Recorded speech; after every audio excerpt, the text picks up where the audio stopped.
Nice. Yeah. Uh-oh. Better watch what we say. Hey, everybody. Hey. Hey, How's it going? it's going. Good to see you all. Hey, Dr. Bill. I don't have Bill. There you are. There's this beautiful mugshot. Do the arrow at the top. Looks like Paul's having some lunch. What are you having for lunch, Paul? Leftover pizza. Nice. It's a great Monday morning lunch. No, we're not ready to fire. We can turn that off. It's gonna. Yeah, one of the two of us. I'm going to turn me off. Yeah, you and Margie are in the same room, aren't you? Yeah. Yeah, back to that. Garrett and I are sitting across from each other, so we'll see how that works.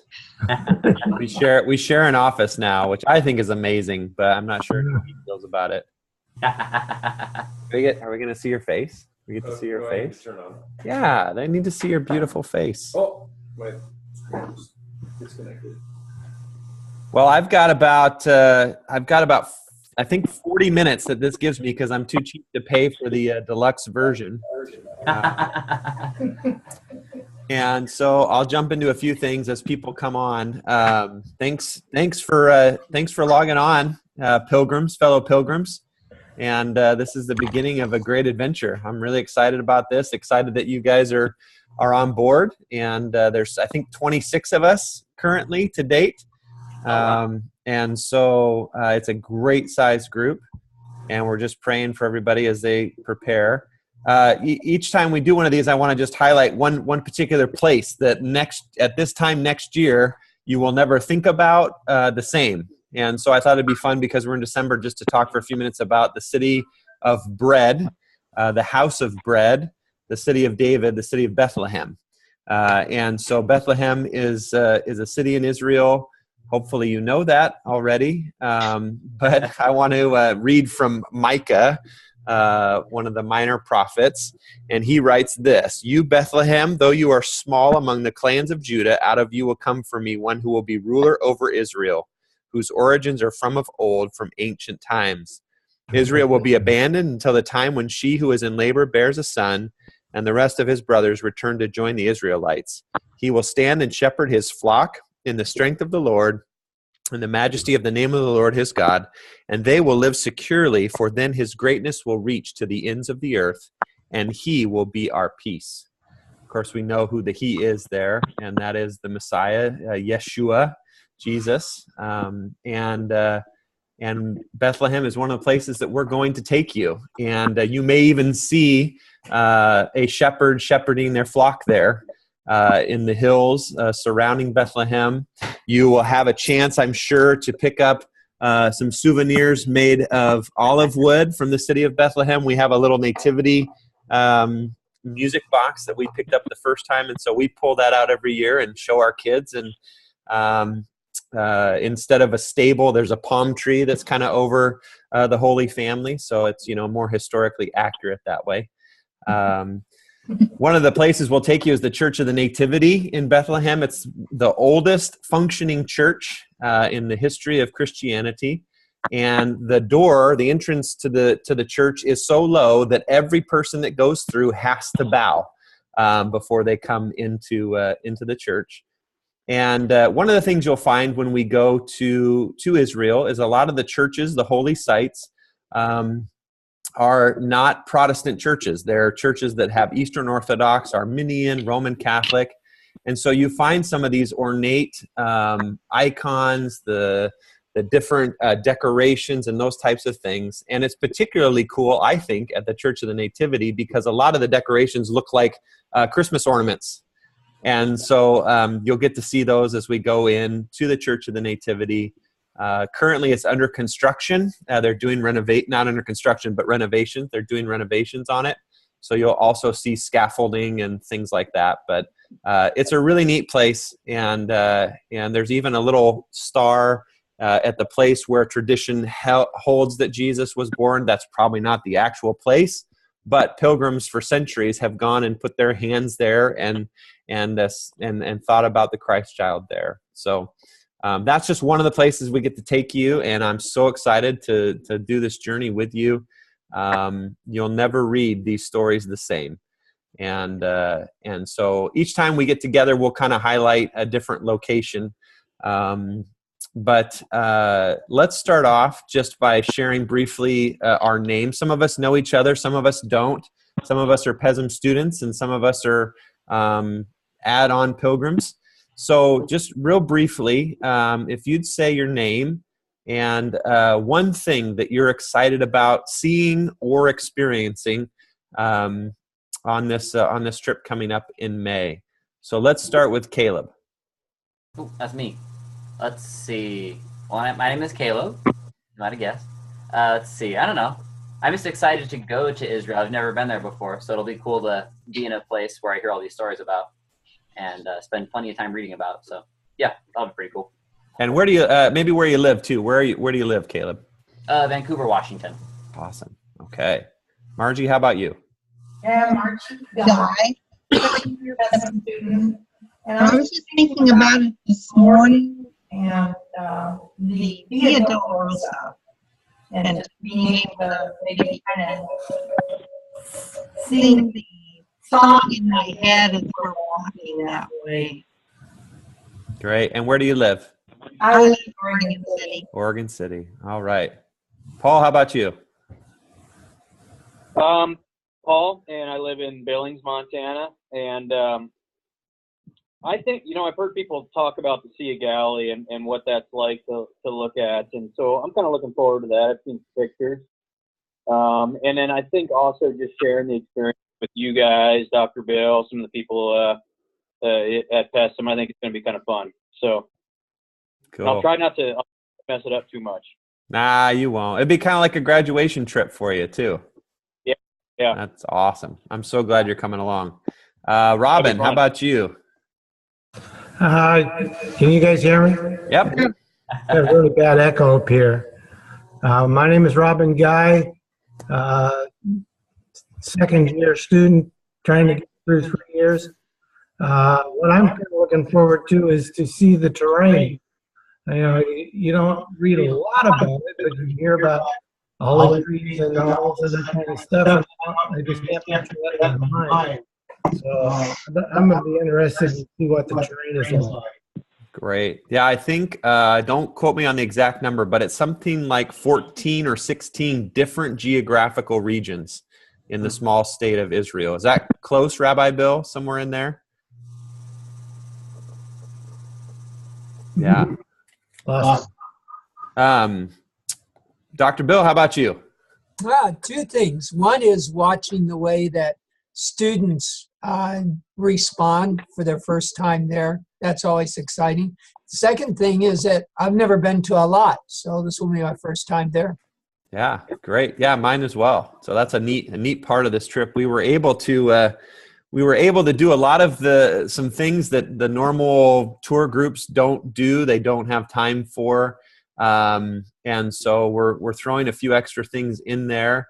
We've basically got an extra day or two that you don't normally get. And that's basically coming out of your lodging. So when we're staying in a hostel that maybe wouldn't be your desired accommodations, that's what we're getting in return for it. So prepare you for that now. Garrett, how about you?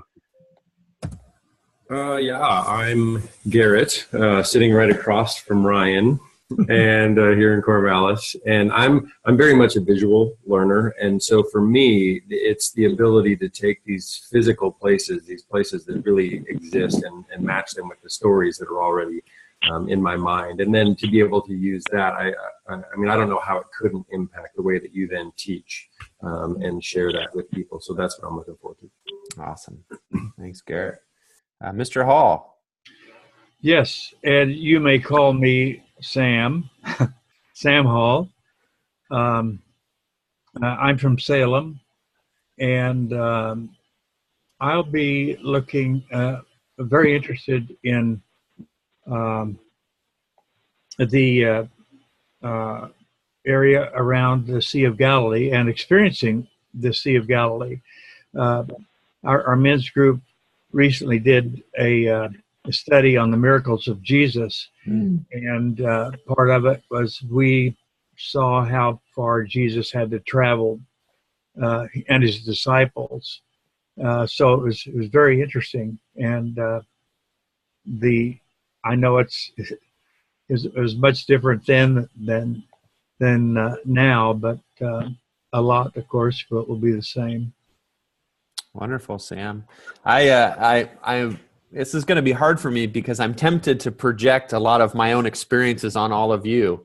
But the Sea of Galilee is one of my favorite places as well. And actually what surprises me there, and you'll be free obviously to make your own interpretation, but is how pristine it actually looks, is how uncommercialized and untouristy the Sea of Galilee is. Tiberias is there, and it's a big city, but a lot of it feels very pristine and much like it may have looked during Jesus's ministry. So it's a really special place. We have a couple people by phone. I don't have their names, so someone just go first. Yeah, hey Ryan, this is Colleen. Hey, Colleen. What's up? How are you? You. Good. So Colleen got to go. We got to do a pilgrimage together back in 2015, and she's joining us again with her newly wedded husband. Indeed. We're in Sheboygan, Wisconsin now, and I think I'm excited to internalize more of the information this time. I'm hoping second time through it'll stick. Certain things that I'm sure were newer or confusing initially. And I think I'm excited to kind of more to the first charismatic, and I'm just interested to see with more sensitivity what Israel will be like. Cool. Awesome, Colleen. Thanks for joining us today. To go back to work, but I wanted to get in for a little bit of it. Wonderful. And we'll talk about maybe doing a weekend Zoom as well. So just to provide an opportunity for those that maybe couldn't make it during the lunch hour. So we'll be in contact about that. Cool. Fun to hear your voice. Hey, yours too. All right. Who's next on the phones there? Someone want to go? Hey, everybody. It's Doug Hepler. Hey, Doug. Hey, Doug. Yeah,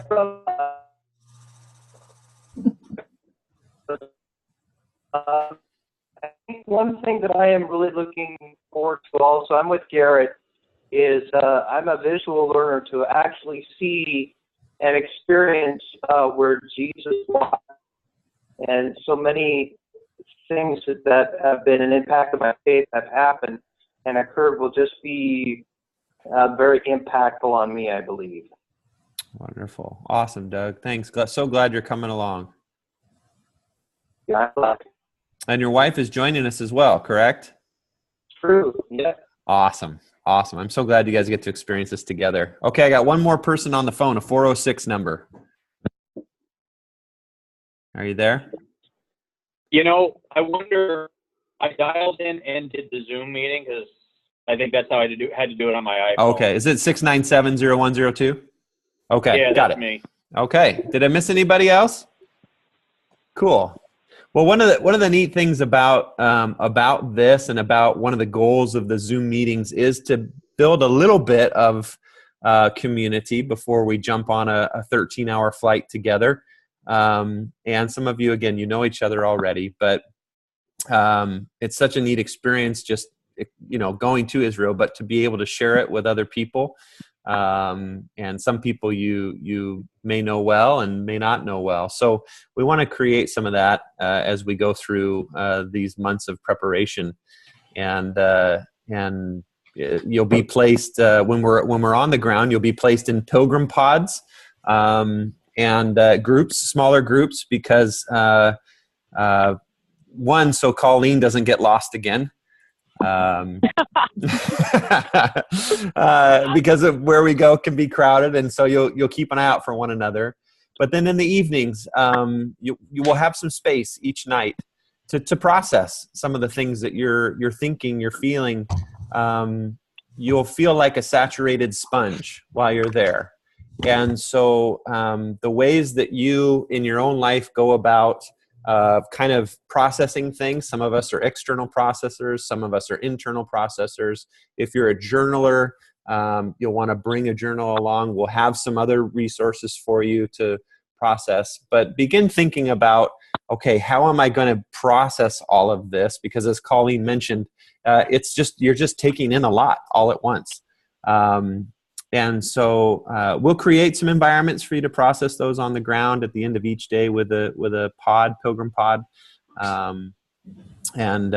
you can be thinking about that.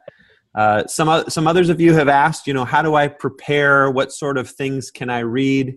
If you're like me, you like to read as much as you can on the front end. Some of you don't want to have any preconceived notions, and so you just want to show up and process, and that's fine.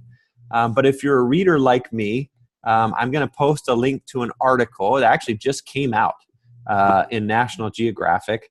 And it does a great job of talking about some of these sites that we're going to see and the archaeological aspect of it. So one of the things, if you're fairly unfamiliar with kind of archaeological studies, there's some great resources out there. I see Dr. Bill going to get the article, maybe even in the magazine. Yep, there it is. So much of what you're going to see is because of the archaeological work that's been done, and really fairly recently, within the last 100 years. So there's a great line in that article, and kind of the common saying in archaeology is, absence of evidence is not evidence of absence. I'll say that one more time. Absence of evidence is not evidence of absence. So just because we can't find something yet doesn't mean it's not true. But what's been interesting in the last 100 years of archaeology is biblical minimalists are coming up short again and again.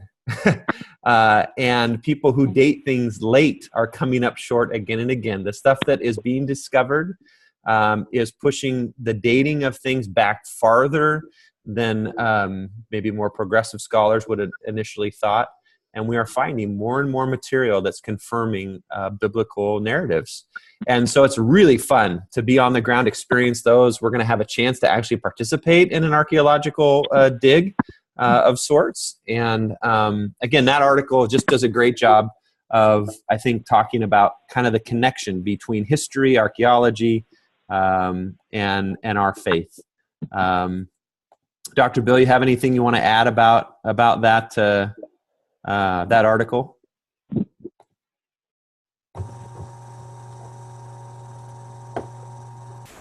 You're muted there, Bill. You want to unmute, Bill, before you go again? Your words of wisdom. I'd like to try to do that. There you go. The article is really very objective. I'd had concerns because geographic sometimes is, I'll use Ryan's word, rather progressive. But it's a good article. Another resource is the one that's done by, that's called That the World May Know. Yeah, it did. Oops. Sorry. Anyway, That the World May Know by Ray Vanderlyn is an excellent resource. And actually, that's available at the Pesm library, too. So. Great. Yeah, that would be good. I'll highlight this one today, and I put the link to Amazon, but Christian's Traveler's Guide to the Holy Land is a great resource, and it has some, it's almost a devotional of sorts. It has some scriptures you can be reading, some prayers you can be praying, and just topics to pray for. So if you want kind of that more integrated approach, that's a great resource as well. So Bill and I are both resource people, so if we're throwing too many at you, we're sorry, but that's how we like to prepare. I was shocked, and we'll talk about him probably next time, but I was shocked at how influential King Herod was on the landscape of Israel during the first century. So if you don't know much about Herod the Great, doing some reading on him and some of the stuff that he did and his influence right before the life and ministry of Jesus is really helpful as well. So y'all have questions or resources you've come across that you would share with the group?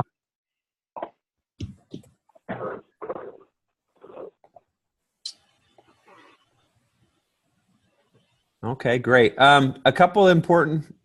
Did you have something, Bill? We can't hear you again. Sorry. When we use this with OMS, we always mute so that we don't get feedback.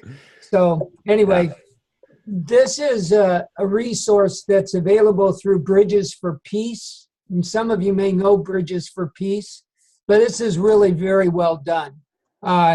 And if you write to them and request a copy, I think they'll give you one for free, but if not, it's a very reasonable price. Great. Cool. Thanks, Bill. Bill, I couldn't see that. Could you raise it up more? Yep. A little higher. More. There you go. Israel Tour Journal. And where's that available? Bridges for Peace. Okay, thank you. And we'll actually we're going to create a tour journal for you while we're on the ground there. We'll also be working on t-shirts, because why not stick out like a tourist even more? Oh yeah.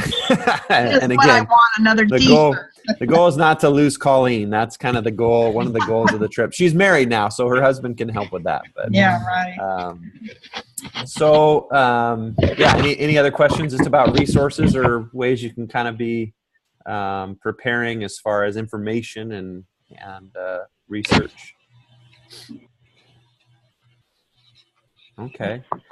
Just to kind of as a reminder, Dr. Bill's I'm thankful for his work on some of the more technical, housekeeping things. But I think, Bill, you've gotten everybody's passport information and deposits. Is that correct?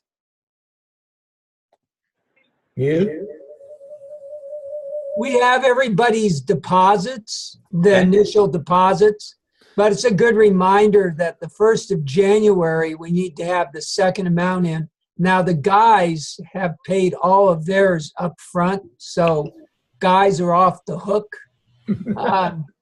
As far as we know right now, we've gotten that pay schedule, and I encourage you to look at the footprints in Israel, which is what Tali is calling our trip, and that gives you day by day what we'll be doing.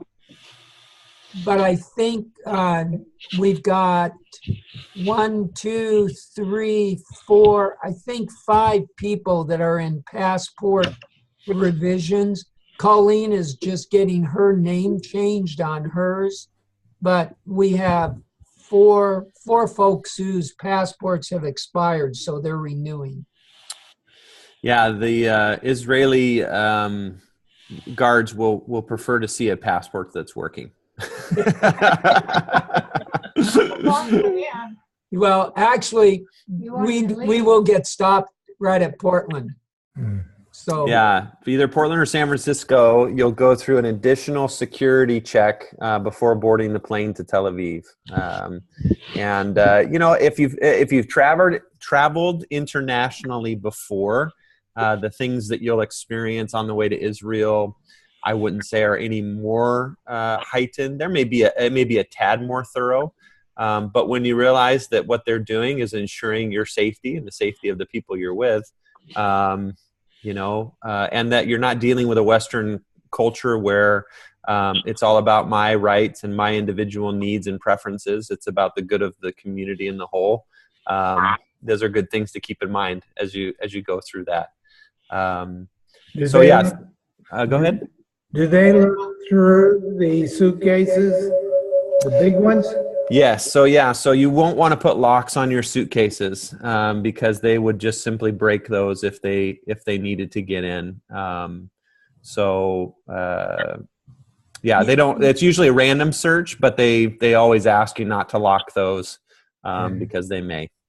You can use TSA locks. So they're TSA approved locks. They have master keys for them. Right.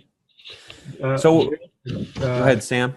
Yes, is that a recommendation, Bill? I was just going to leave them unlocked. No, we've not locked ours. We banned ours merely for identification purposes. So we put a pink band around it. Oh, pink. That'd be a good. I think that'd be a good color for our group T-shirts. What do you think? Yeah, right. Fine for us women. Yeah.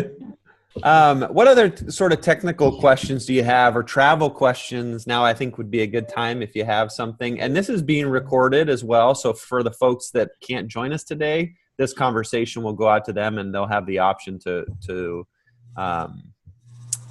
watch it. So you may ask a question that they would have.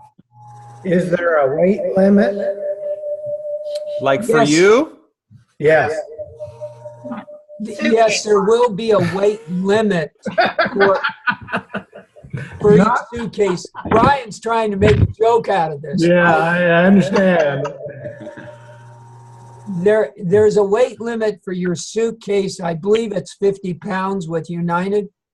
One of the things I wanted to caution you all on, if you can, is limit yourself to one large suitcase, and maybe either do the carry-on, because we're going to be doing some of our own portages at the hostels. Now, we only stay in the hostels for 4 nights running. Mm-hmm. And then after that, we're in a hotel in Jerusalem and in a hotel in Tiberias. But it's not going to be like the last tour where people will go ahead and, right. Yeah, great. You can check United Airlines for their international travel guidelines. That would be a good resource. But I think that's a great recommendation, Dr. Bill. We'll be fairly mobile. Those first 3 or 4 days, we'll be staying in a different hostel each night.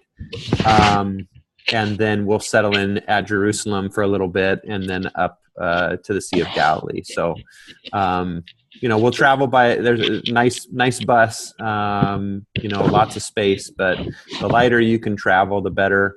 Most of the hotel in Jerusalem and the hotel at the Sea of Galilee will have Laundry facilities. Laundry facilities. So if you want to, plan on just doing some laundry while you're there, that helps. A question about expected weather. I know that's not a sure thing in any case, but rain gear. May should be relatively dry. I think good Oregonians always pack something, but I think the weather will be more moderate to warm. And so especially when we're the first 3 or 4 days of our trip, when we're in the Negev and the Dead Sea area, it could be 90, maybe even 100. When we get up to Jerusalem, the nights could get down to 50 or 60 degrees. Jerusalem would probably be our coolest area because of the elevation. So we might get a day of rain, but by May, it's pretty warm. We were there in June in 2013. It never rained, and most days were 70 or 80 degrees. So we went in February last time with the Pesm group, and I swore to never go again in February because it was like stepping into Oregon. It was cloudy and rainy and drizzly, and they were thrilled because they need that rain, but we didn't like it. So well, that was just in Galilee and Caesarea and Joppa true. and Tiberias. Everywhere. We got snowed into Joppa. The flight from Turkey couldn't come get us because it was snowing. So May, it's much warmer. And pack a wind jacket or a rain jacket in case we get a little burst of rain, but it'll be moderate to warm. So yeah. Versatility is really good. So in the sense of what Ryan just said, a sweatshirt, a hooded sweatshirt, and one of the rain jackets like from Columbia that will also serve as a windbreaker, that should be more than adequate. And some of the time you won't even need that.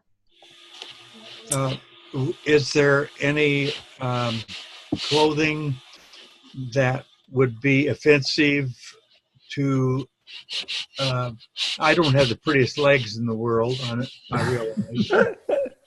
But yeah, they the holy sites don't normally frown on shorts as opposed to pants, but they do prefer you having your shoulders covered, and that's for men and women. So a cut off T-shirt.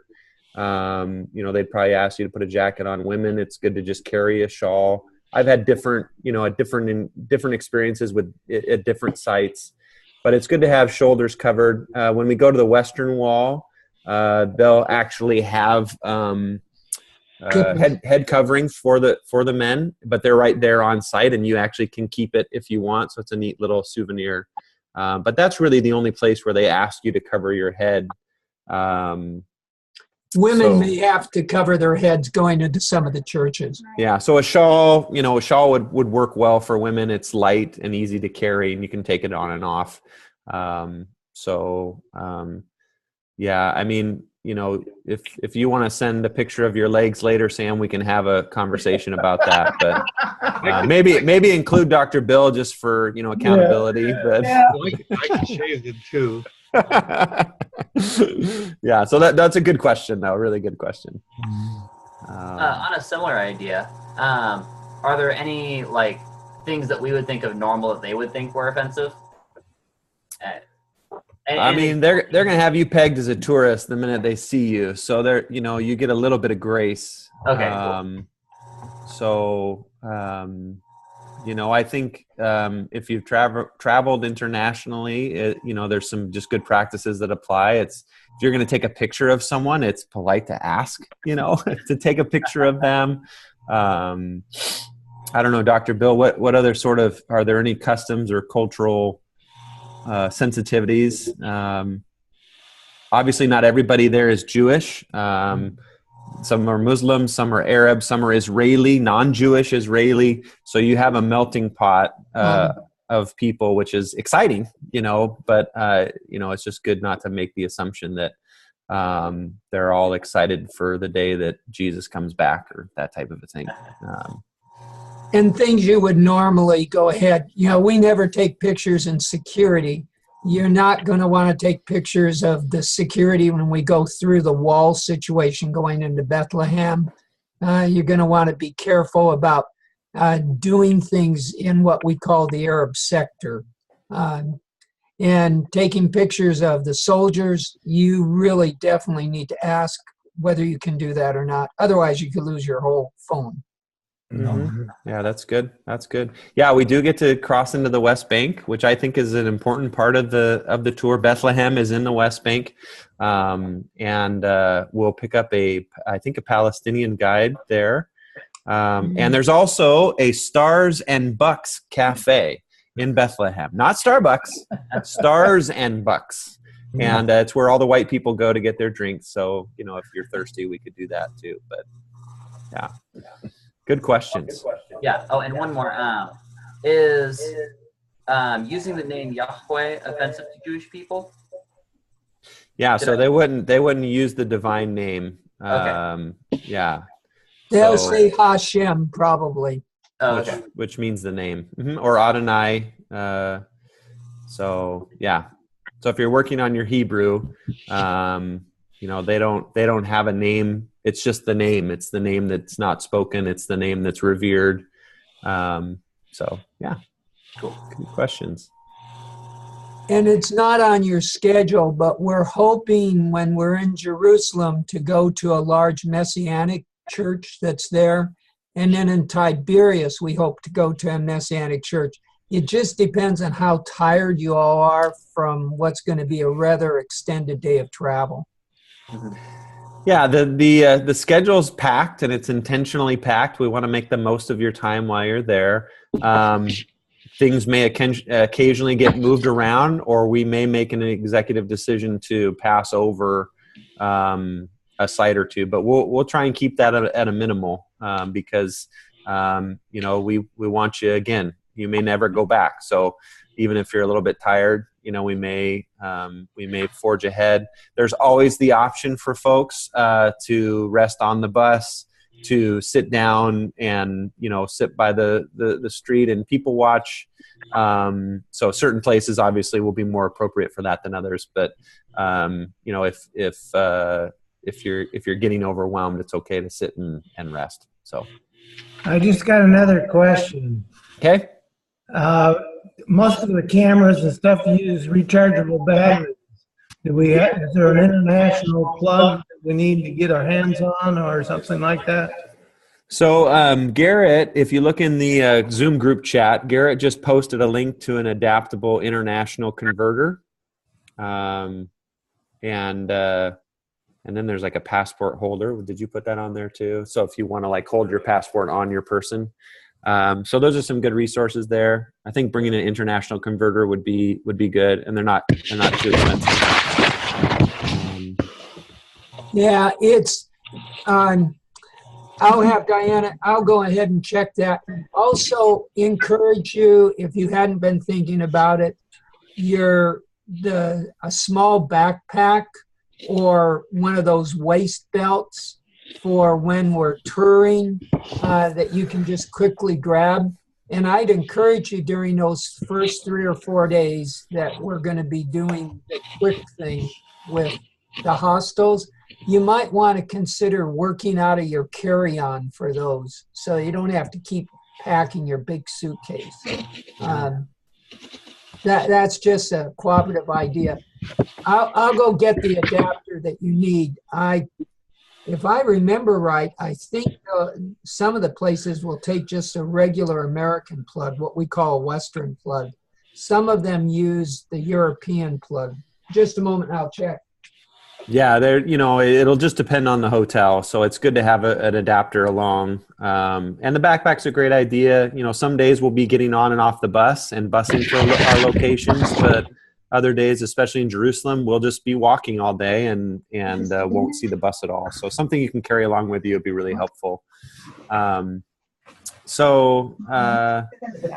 other kind of technical questions like that? And we'll cover some of those. We'll send out, as we get closer, don't forget to bring a type thing. I mean, we won't overly parent you, hopefully, but just some good things to remember. One thing I'd like to try, and you can give some feedback here in a second, but like to try doing the first Sunday night and Monday of each month now until we leave as kind of this Zoom meeting format, 30, 40 minutes. And you could do either one. So Sunday night would work better for some. Monday would be covering the same material. So that would kind of be the first Sunday and Monday of each month. So next in January would be January 7th and January 8th. That's Pesm times, isn't it? How are you in Pesm? Yeah. Oh. I think that's Pesm. But you have a break at noon, right? Yeah, we do. Well, Apple's running to 12:15 now, I think. Okay. Well, maybe we have to relook at that, but I can do a Sunday afternoon, 4 p.m. ish, Pacific Standard Time, and then do something on a Monday. Obviously the people that are here now, Mondays work relatively well, but we have some other folks that either weren't interested or this time doesn't work for them. So, do you have any feedback on times that work? Well, Sunday would work good for us, but we have a small group that meets at 5 in Canby, so. Okay. Yep, Sundays work for me, as do Mondays at this time. Okay. All right. Well, we'll kind of obviously keep you posted, and if there is, for whatever reason, you're unavailable, these are being recorded. For folks that are relatively close to Portland, we may try to do a face-to-face in March. You all have Pesm class in March? Yeah. So we may try to do something around Pesm class and just get the pilgrims that are in the area together for a brief little face-to-face thing as well. So I'll find out the dates about that and let you all know. And that might be a fun thing that we can try and do to build community along the way. So any final words, final thoughts? I don't want to go too much longer here. Do take a look at the insurance again. We'd recommend that. If we have a flight change, sometimes it's covered and sometimes it's not. And so things come up, and so we'd encourage you to take a look at that and take a look at the itinerary and begin looking at those sites and some of the things we're going to be seeing. One Yeah, thing Paul. real quick. Yeah. I took that insurance policy to my local travel agent that I've worked with before, and I got that for about $100 cheaper. Super. Great. Awesome. Yeah. FYI, I just did that last week. If anybody's interested, you might want to just check locally. Great. Thanks, Paul. Yeah. Okay, my friends. Well, happy Advent. Merry Christmas. Shalom. May the peace of God be with you, because God is with us. Emmanuel is actually a Hebrew word. Em means with, anu means us, and El means God. So Emmanuel, God is with us, and he is our shalom. He's our peace. So we'll see you next time, and Merry Christmas and Happy New Year. Same to you. Thank you. Thank you, All right. Ryan. All right. Bye. Bye-bye. Thanks for all your work. See y'all later. Hallelujah. Bye-bye. Bye.